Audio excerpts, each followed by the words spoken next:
What's up? Welcome to the Weekenders. This is the show where we talk about the biggest football games of the weekend, and we have the divisional round of the NFL now to provide us with four really good games this weekend. But of course, I'm Max, joined by Lexi and Bobby with the Weekenders, and another exciting weekend of football to talk about. How you guys feeling?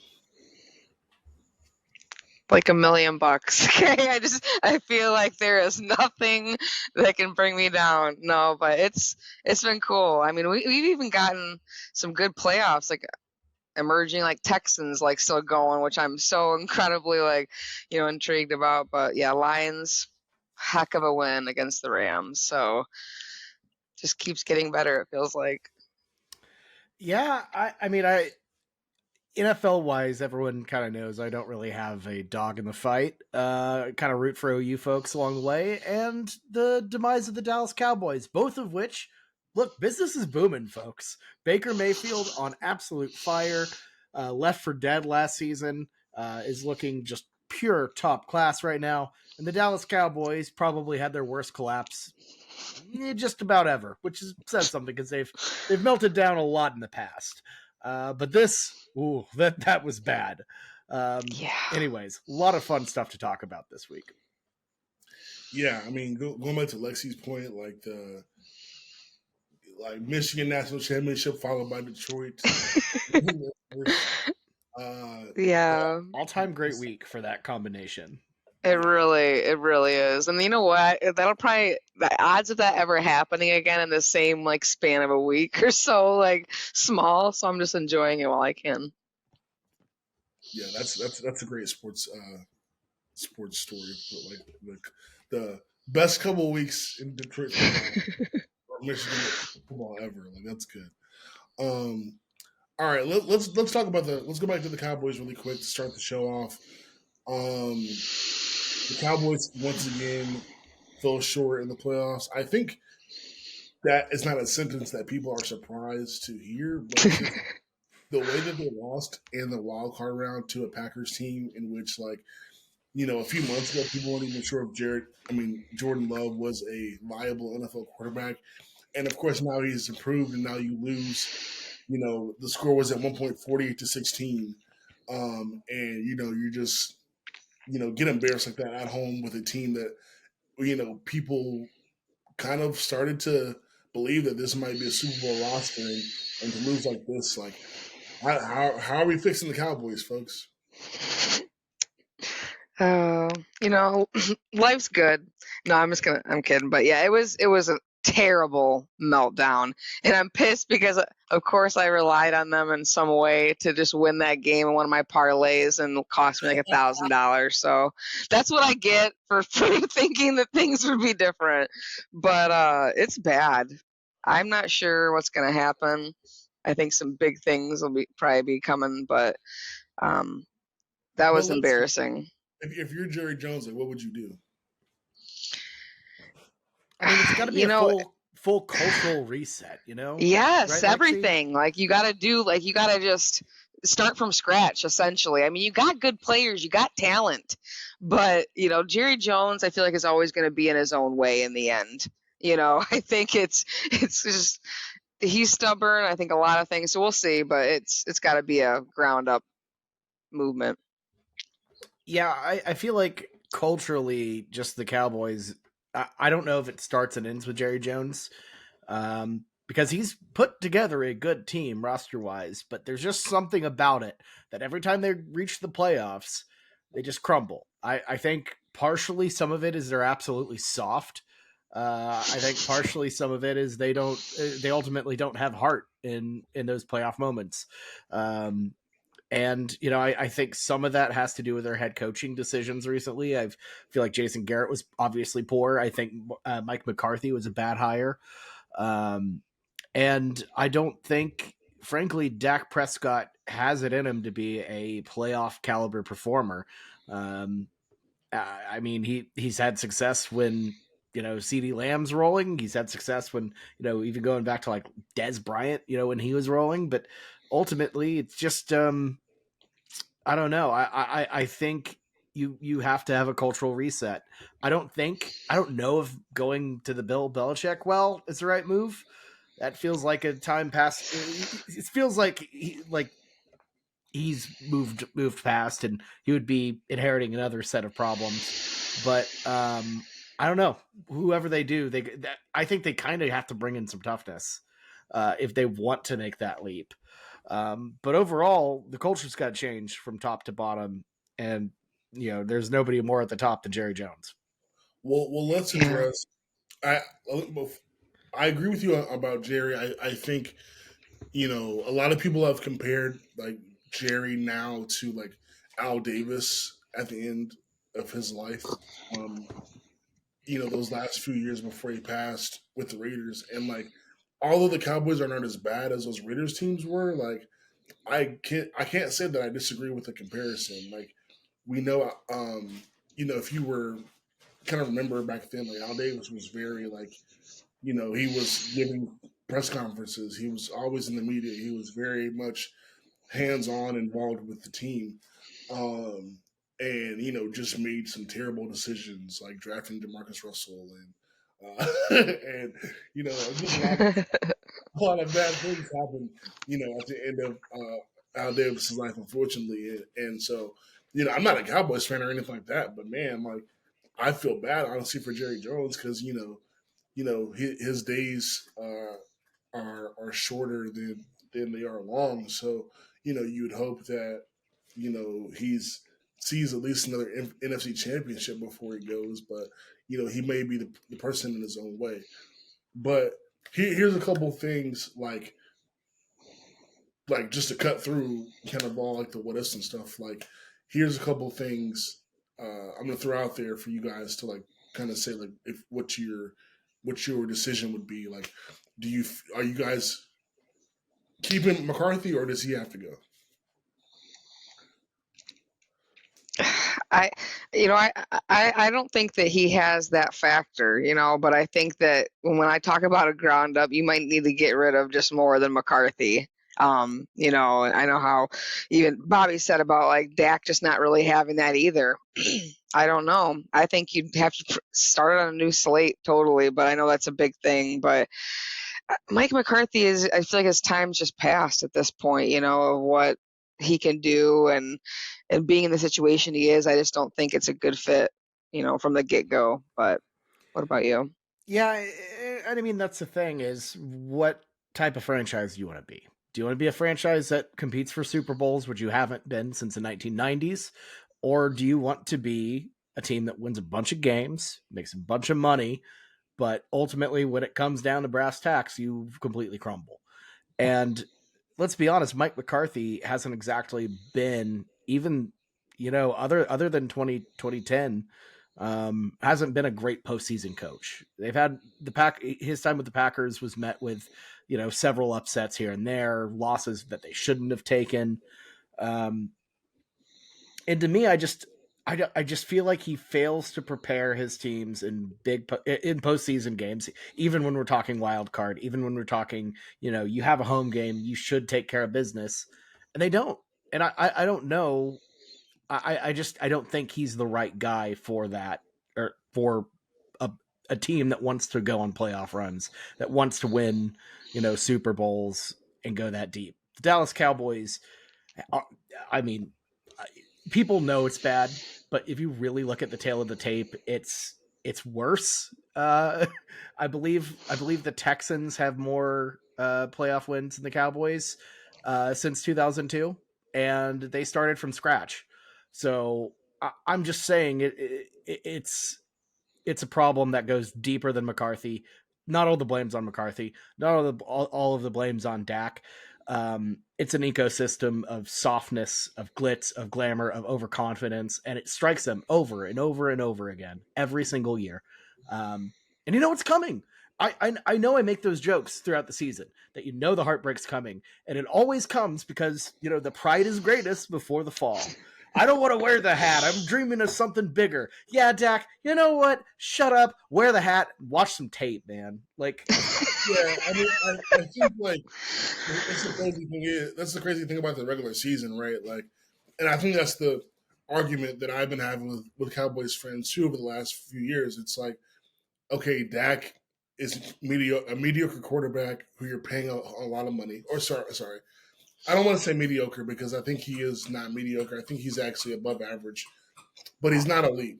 So he's a non-elite quarterback that you're paying like an elite quarterback, and Michael McCarthy is a non-elite coach, and that combination doesn't win Super Bowls, but we keep allowing their regular season results to lull us to sleep, so to speak, or into thinking like, oh yeah, everything they're doing is fine. Like, no, like if you're winning, it's like the James Harden Rockets or the Lob City Clippers. Like if you're winning 50 games every year, like so what if it doesn't mean anything when you get to the playoffs? Like something has to change. You know what I'm saying? Like regular season wins and postseason is two different things, and you should be getting better once you get to the postseason, not worse.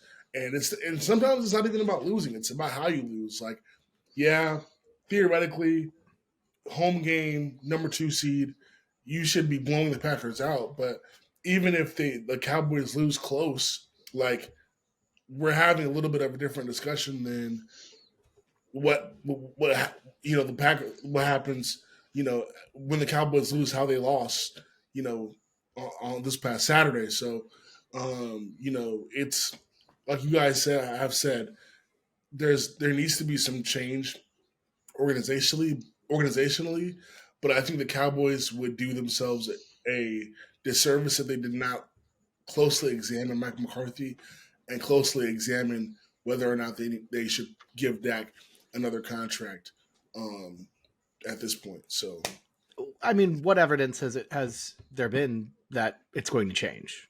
It's been happening for years and years and years, and it will continue to happen because they don't change. And it's just it's ridiculous. They got completely outclassed at home by essentially a first year quarterback. That is unacceptable. Unacceptable if you're in that position. I do feel for my Cowboy friends. I have plenty of them, believe it or not. But yeah, no, I just got to be just furious if you're a Cowboy fan. Yeah, absolutely. Well, that's enough about them. Next. Yeah. Next, moving on to teams that are still playing for Super Bowl.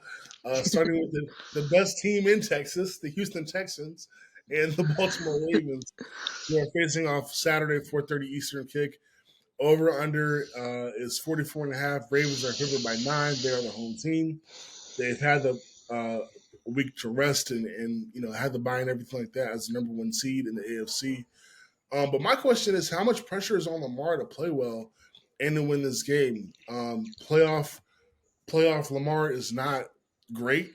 His record so far is 900 yards, 3 touchdowns, 5 picks, with a 68.3 passer rating and a 1-3 record. So, yeah, Lamar, I think, has something to prove here. And this is a team in the Texans, in my opinion, with nothing to lose. They're happy to be here and, playing with the hair on fire. They blew out a very, very good Browns team with a very good defense, and now going to play the number 1 defense in the NFL and the Ravens. But how much pressure is on Lamar to play, not just win, but to play well? I mean, I'd say that there's, a lot. You got yourself the bag. You've been playing well all season. The team's just been on a crazy tear, and yeah, you've got to connect that into the postseason. I know we've talked even just like how the Cowboys just don't meet it. You can't just fall short in that aspect. But I think that he's got the tools to do it this year and the mindset. So I think he's going to handle that pressure pretty well. Yeah, I mean it's a massive game for him, and sometimes those matchups where okay, home game, you're playing an opponent that kind of lucked their way into this, and they got hot, yeah, but they're still young. Like sometimes those games could be the most daunting and the most pressure filled because you're supposed to win this game and you're supposed to win it by probably quite a bit. You and Hey, by 9, according to Vegas, at least. that a 9-point spread, a 9.5-point spread in a NFL like divisional game. Yeah, you should win this one. And I think when you have the doubts that Lamar has, and when you have that like kind of I can't get it done in the playoffs, that goes from like I don't want to say a murmur because we're talking about it. That goes from like a conversational voice to a full throated shout that this guy can't cut it in the playoffs. Especially if you lose to, rookie CJ Stroud, everything they've got going. They won two. What D'Amico Ryans has done with the Texans is impressive. Yes, they won 2 games last year. You should win this game if you're the Ravens. So yeah, I mean, immense pressure for Lamar Jackson to perform well, get this dub, and send the young guns packing to Cancun. So, well, speaking of murmurs, one thing that people were, I think, maybe not talking about or afraid to talk about when everyone was wondering why the Ravens were taking so long to play Lamar, and people were like, "Wow, all these teams are making statements to say they're not going to sign Lamar Jackson. That's weird. That's stupid. Like, why would you not, give Lamar a contract like the teams that were not the Ravens? Whenever, but that's a whole separate discussion on why that the Ravens would have matched, yada yada. We all know that.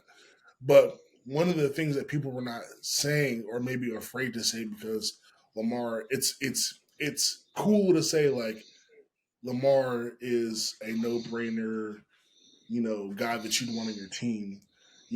Possibly could have his second MVP in a couple weeks. Like, we get all that, but the thing that people didn't want to say is, well, he's been great in the regular season his whole career, but in the playoffs, not great.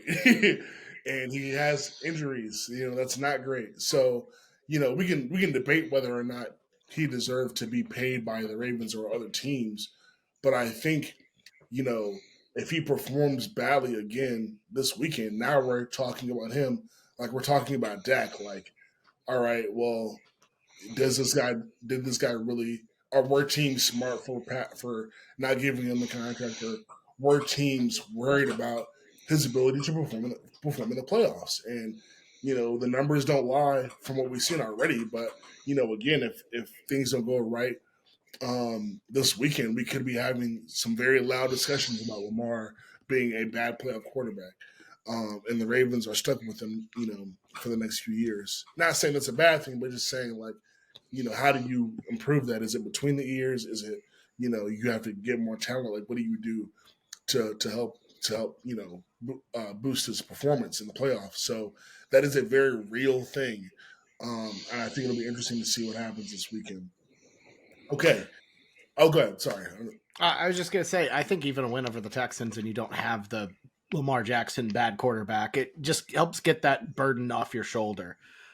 Just getting that off your shoulder, because if you lose to Buffalo or Kansas City, then it's like, okay, that's obviously not great, but just getting that tag of this guy can't win the playoffs, like that'd be. I think this would do that at least.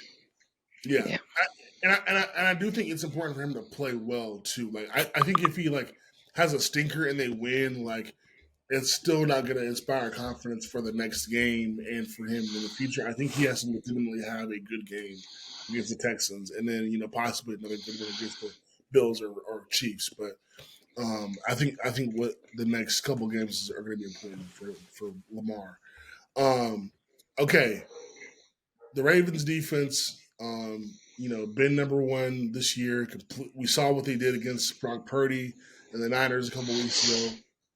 Who you giving the edge to, their defense or CJ Stroud and the Texans offense? CJ making the case for best rookie season ever. Offense looks amazing with Tank Dell and Nico Collins. Who you giving the edge to? So I'm gonna, Texans offense has been hot. It's been great. I've, given the credit where it's due, but it's just going to be the experience in this aspect for me. And like, just the Ravens defense has just been stout all year. They've been playing great. They've, just have that ability, I feel like, to win this game with that. But you still got a young offense there, but it's just I can't give them the edge when it's that like that.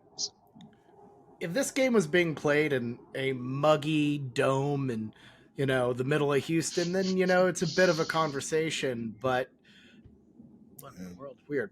But my thing is, in Baltimore, with that weather, just in general, the defenses always win out over the offenses, especially when they're flashy. So yeah, you got to give Baltimore the edge.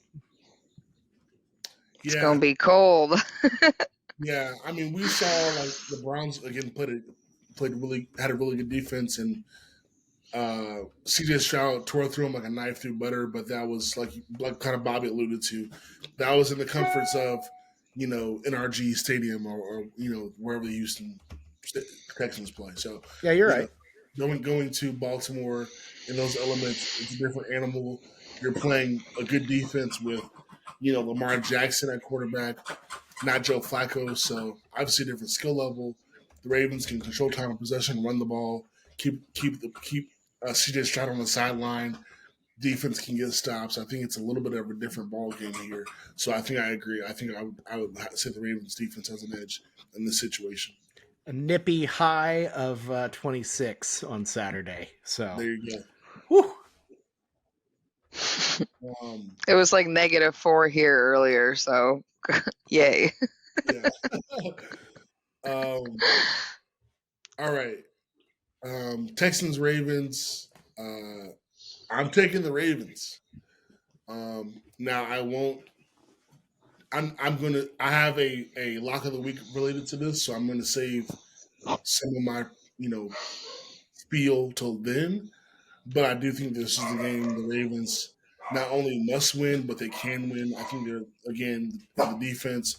I think Lamar Jackson stepping up to the plate here. This defense versus the inexperience of CJ Stroud.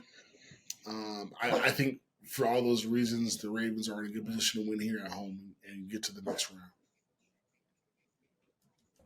Yeah, it just, as much as I'd love to pick the Texans here, I mean, it's been a magical ride for them. Just given the elements, given the pressure on Lamar, given all of that, you have to feel like Baltimore is going to pull this one off. And I think they do. So I'm going with the Ravens as well. Yeah, same. I mean, they've been a great team, and now they're even going to get Mark Andrews back for like the postseason. So I think this is just only going to get better. I have them going far. They'll probably be in the Super Bowl. All right. Next game, also Saturday, 8:15. Packers at 49ers.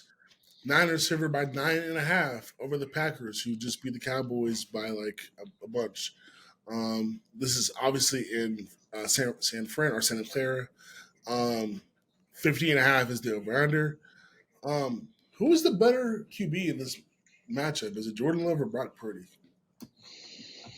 It's not a trick question. Look, I'm going to be honest. If you're the Niners, I think you take Love every day over Purdy. Purdy performs well, but how much of that's the system? Honestly, let's be a little honest here. Some of the shine has come off Purdy here and there. He does what he needs to do just fine. I'm not saying bench the guy. I'm not saying go out of your way to replace him. But if we're really going to talk about it, I would much rather have Jordan Love than Brock Purdy right now. And I think the Niners, if you gave them some truth serum, they'd agree. Yeah, I mean, as much as it pains me to say that, damn it, the Packers have another good quarterback. The ceiling is just higher with Jordan Love. I think that, like Brock's been playing well. Like I wouldn't get rid of him or anything like that. But if you, at the end of the day, and even like in a few years from now too, you want Jordan Love every time. And you know why like why Jordan Love I think is great is because he's getting better. He's gotten better each week. Like I said in the beginning, like a few weeks ago, it looks like this guy couldn't play, and he just improved, and that's great to see. From a guy that was sitting on the bench for 3 years or whatever behind Rodgers, he comes and gets his opportunity. He doesn't really start off that well, but he gets better throughout the season. Like we've seen Brock have some good moments and have some good games, but it doesn't feel like he's really improved the way Jordan Love's improved. It kind of feels like Brock Purdy has sort of hit a wall a little bit in his development. So yeah, I'm taking Love as well. I think he's the better quarterback. Now I think the Niners have an advantage maybe everywhere else. Shanahan, I think, is the better coach, although LaFleur sort of kind of is impressing, me with the things he's been doing with his Packers offense. But, you like Shanahan, you like the defense, you like everything else about the Niners. But in this situation, I think the Packers have the better quarterback. All right, predictions for this game. I'm taking the Packers plus 9.5. I think the Niners win this game. I think the Packers, like Cinderella season, is not going to go past this game. I just think, the Niners, um, this team's going to be well prepared. They're going to play well. Um, Inexperience, I think, sometimes that doesn't matter.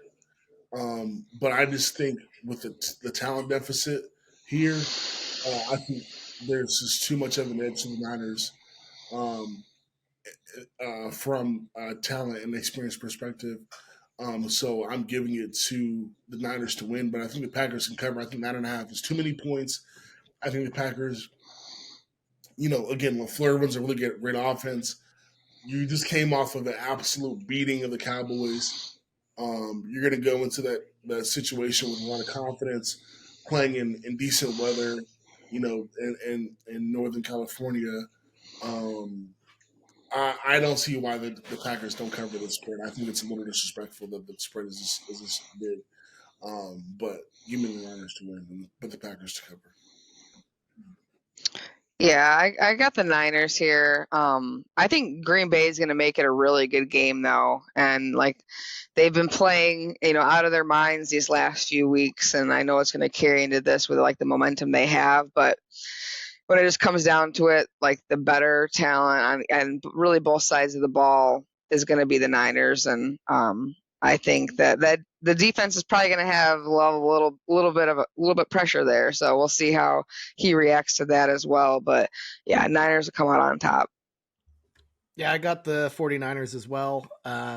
Frankly, it's hard to put on a repeat performance after that, especially for young teams. And the Niners, I think, they'll just be ready, top to bottom, better team.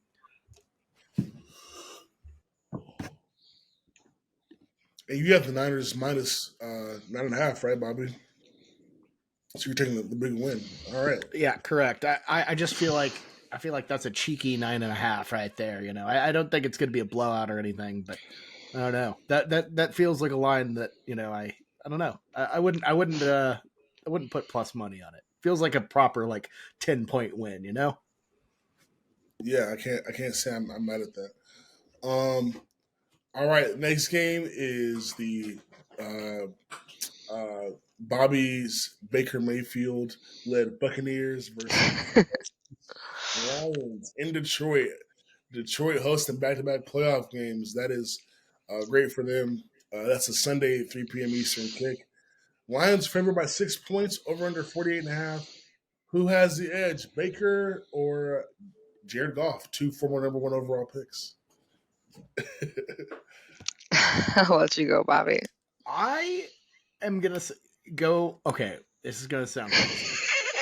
I'm going to go with Baker Mayfield because he has Mike Evans. He has Chris Godwin. He has a slew of offensive weapons that, look, if you, I'm going to say truth serum again. If you put truth serum in me, I would tell you right now the reason why he's playing so well is because of the system around him. And, that has been a big thing. That has helped him out a ton. And frankly, I feel like while Goff does have a, I mean, the Lions are great. I think they're a very solid team. I've loved their run this season for sure. I feel like, I don't know, they do have weapons as well. Let's be honest.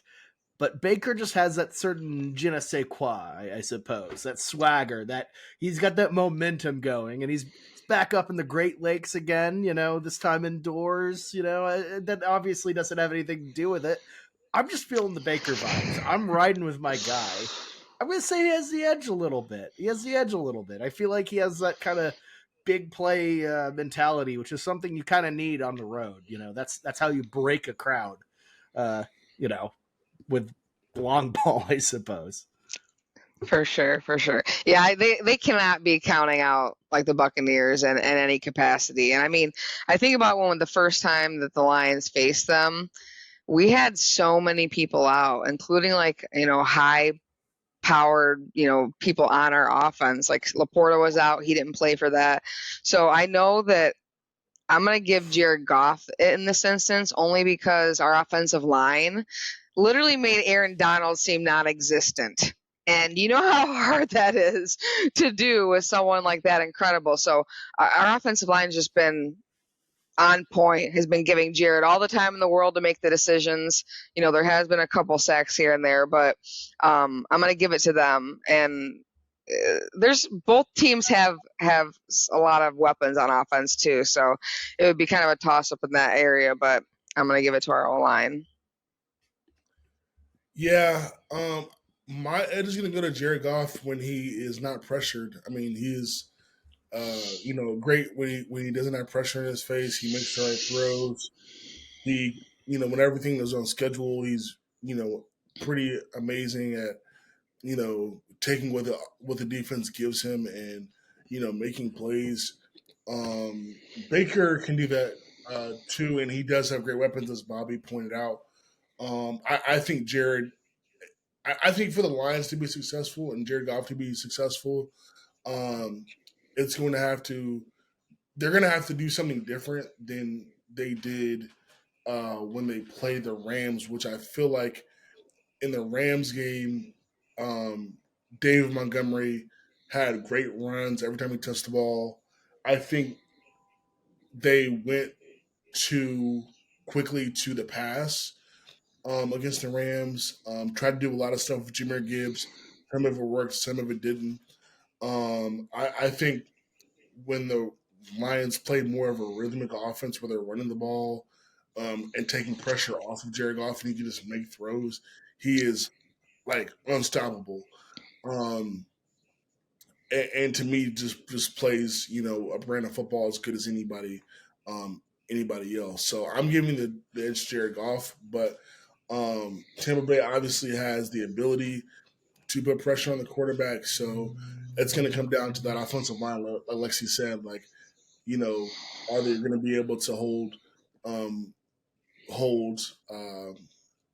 Buccaneers and stop them from getting a lot of pressure on Goff?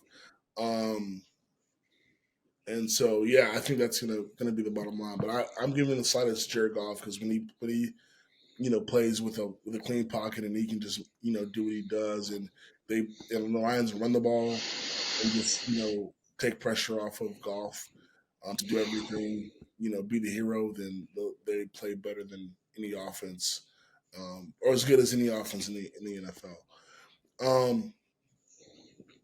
Who's the most important player in this game?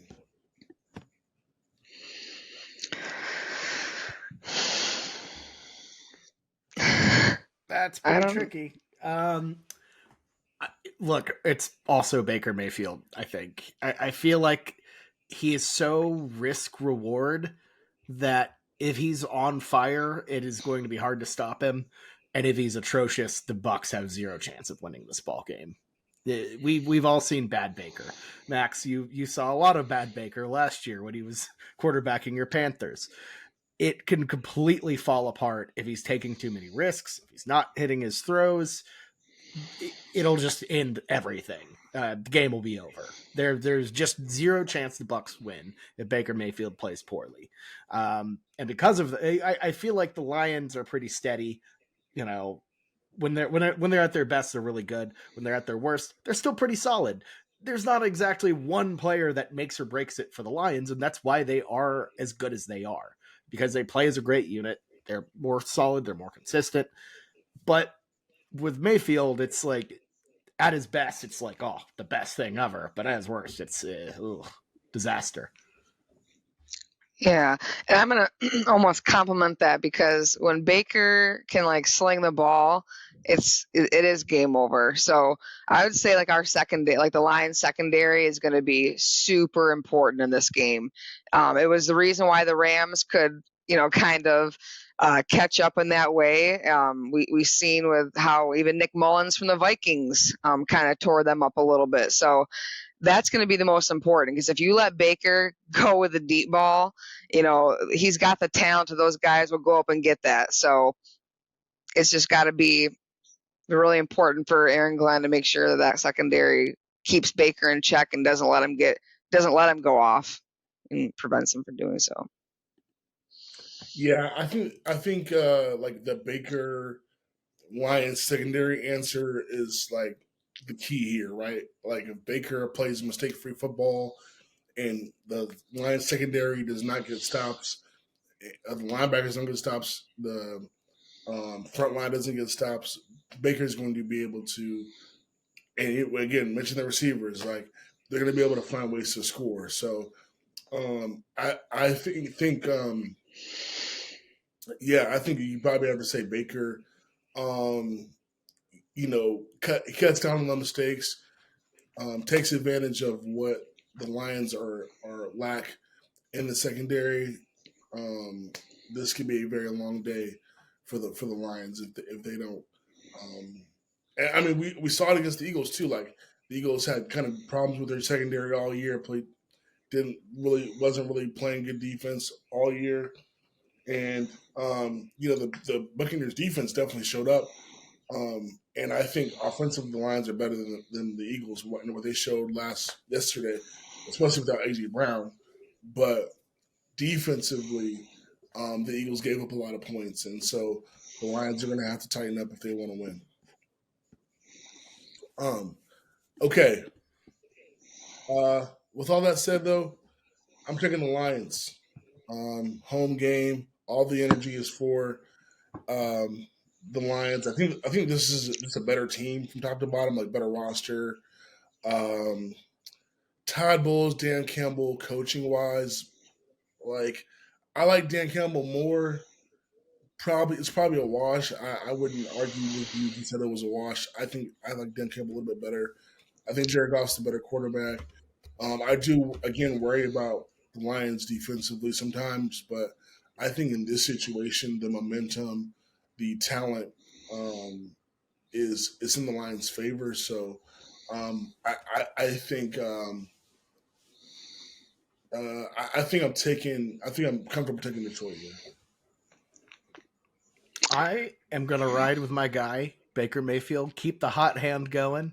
While I know this could be and feels like a moment of disaster, a roadblock, I don't care. I'm riding with my guy, keeping the hot hand going, keeping the vibes going. And, here's my favorite thing about this matchup. And it's a fun fact that everybody forgets sometimes. This was a division matchup back in the day, because the Tampa Bay Buccaneers were in the NFC North until 2002, which is genuinely hilarious. So yeah, no, I'm going with the Bucks. I just want to throw that little factoid here. It always makes me laugh every time I think about it. Yeah. I think they're going to give it a great game. Baker, I think, is going to play well, but just not good enough. I think our offense is too hot right now. Our defense will clean it up, because it's just their momentum is just 100 right now. It's been incredible to watch these last few games and just watch it pull together. So the home crowd effect, Ford Field, is absolutely insane to play in. And I'm sure, like, when you saw like how even Matt Stafford walked through those doors, that's going to be huge. And it costs every team some timeouts just because of how loud it can get in that place. But that's going to play a factor as well. I think the Lions come out on top. Not too sure about the spread. It could come down to literally like a field goal because, like I said, the Bucs are good. Their defense is good, but the Lions are going to win their second playoff game. All right.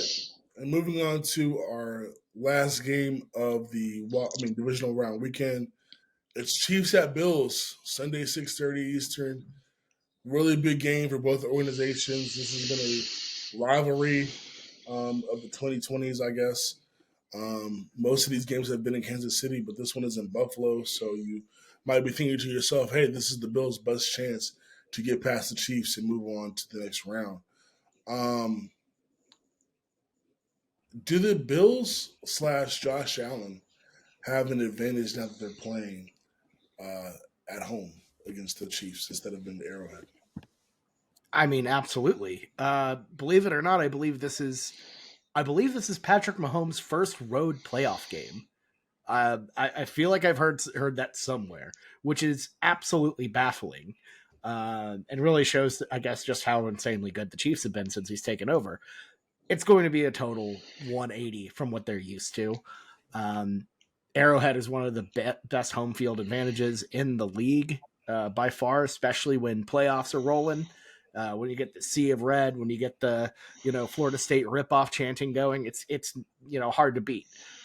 Now you're going to another incredible road environment where the people are literally volunteering to shovel snow just so the game will be played. You got just an absolute cacophony of madness going on in Buffalo. And, it just, to me, I feel like they don't really know how to win on the road because they've never done it before. Mahomes has never done it before, anyways. And there's no way to me that that's not a massive advantage for the Bills.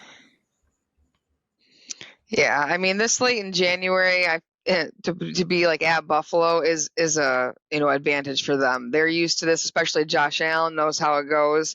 It's going to be some crazy cold weather up there too. But that's crazy about Mahomes being like the away game, first like away playoff game. That's huge. So yeah, it's not looking good for him in that aspect. Give me the Bills for that. Well, I mean, I think we can all agree like the Bills have a big advantage. I mean, what? Wait, let me. Sorry, I forgot to look at the predictions. I mean, yeah, we're all taking the Bills to win, but let's talk about the Chiefs for just a second. Like, how do they win this game?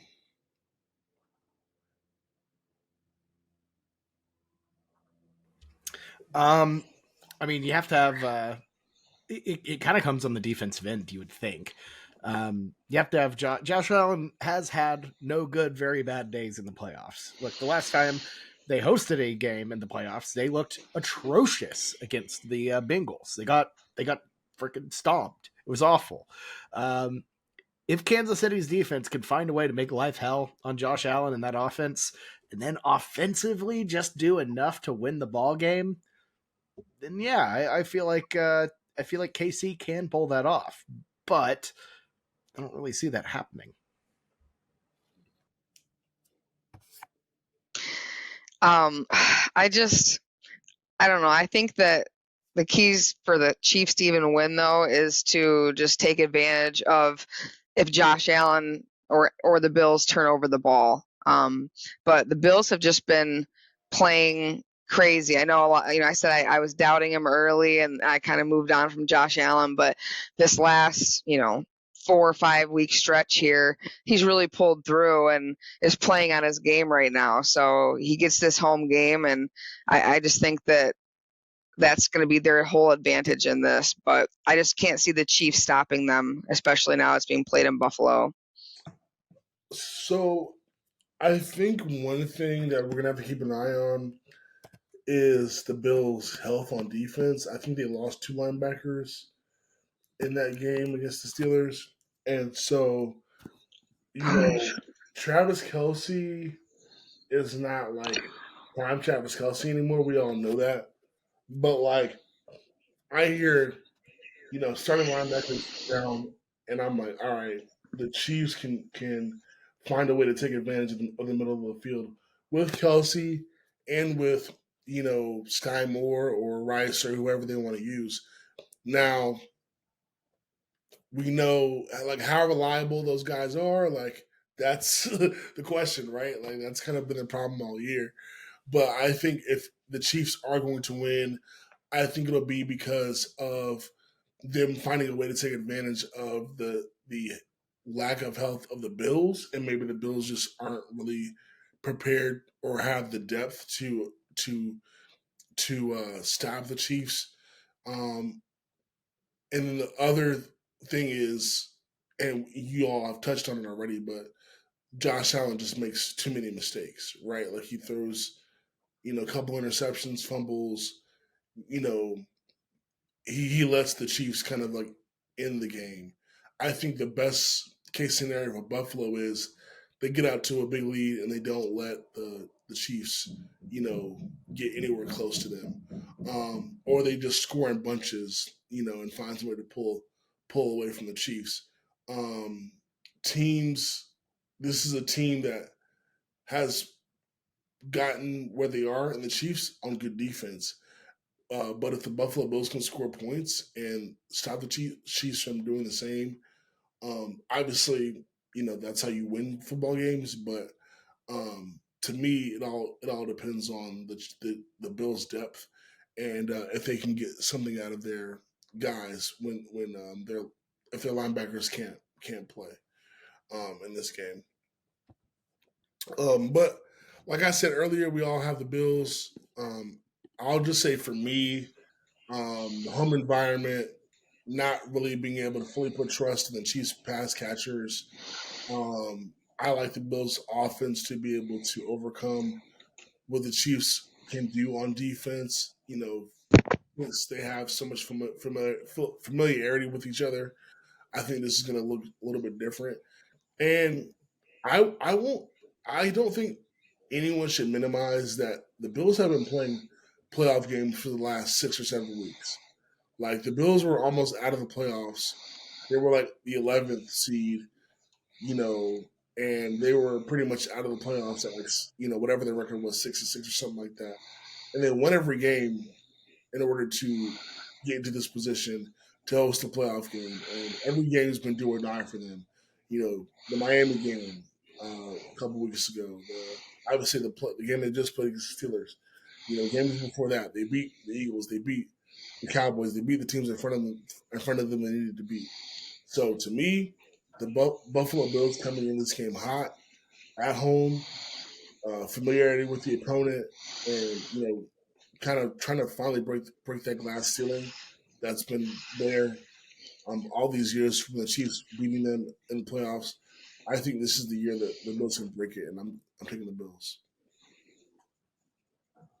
Yeah, I got the Bills too. They've just been on a hot streak. I think it continues with a not typical Kansas City team from this season. So they just haven't really ever been the strong Chiefs that we've seen.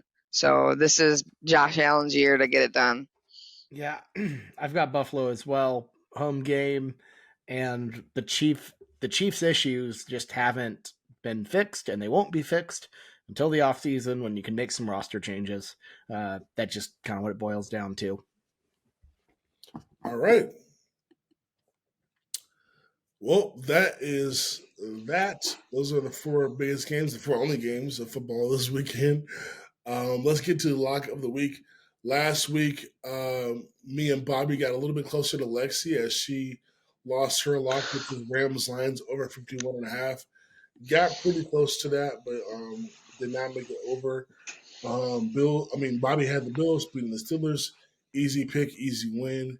I had the Chiefs over the Dolphins. Easy pick, easy win. So right now, Lexi still leads the scoreboard with 24 points. Bobby's at 15, I'm at 17, but I'm hoping we're to get closer, man. Another week.